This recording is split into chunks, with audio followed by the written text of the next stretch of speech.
folks, this week's movie night will feature Shanghai Noon. This one came out in 2000 from Touchstone Pictures and Spyglass Entertainment. It's rated PG-13 and it runs just under 2 hours long. Here we go. Two cultures collide when East meets West in Shanghai Noon, a wildly hilarious, stunt-filled action-adventure comedy starring the death-defying action hero Jackie Chan, Owen Wilson, and Lucy Liu. Chan plays Chinese Imperial Guard Chon Wang, who hightails it to the wild and woolly West to rescue the beautiful, kidnapped Princess Peipei.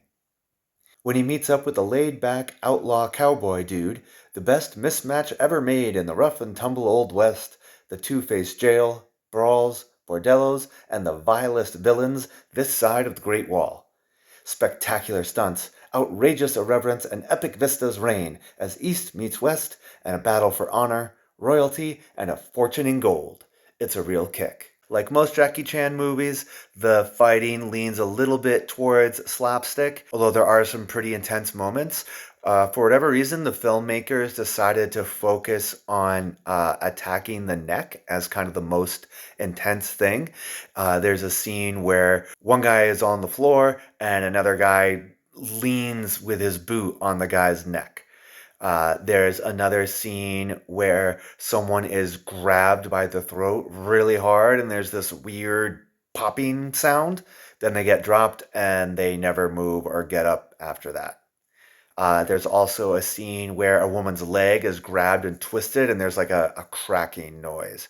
With the Wild West elements, there's a lot of gunplay. A couple of people are visibly shot, though there's no visible blood. As for the bordellos mentioned in that description, there's a good bit of sort of flirting and innuendo.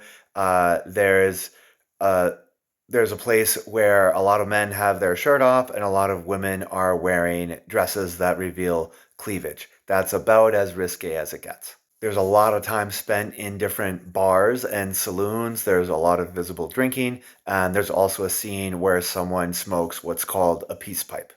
Another scene involves someone tying a rope around a horseshoe and then they swing it around and people seem to get hit in the face and the body.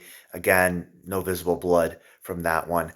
There's also a scene where a couple people fall from a height, like a tower, and one of them seems to hit a couple of rafters on the way down, and then somehow they're fine after that fall. I would say this is probably a no-go for the very young kids, partly just because of the long runtime. There is just a little bit of intense language. Sometimes it's displayed in subtitles because some of the movie does use subtitles. If you'll be on island and this movie sounds interesting for you and your family, come on by. I'll be hitting play right about 7:15. As always, I will have a link down below with a more detailed description and ratings information for folks to decide whether it's right for them and their family. I look forward to sharing this fun flick.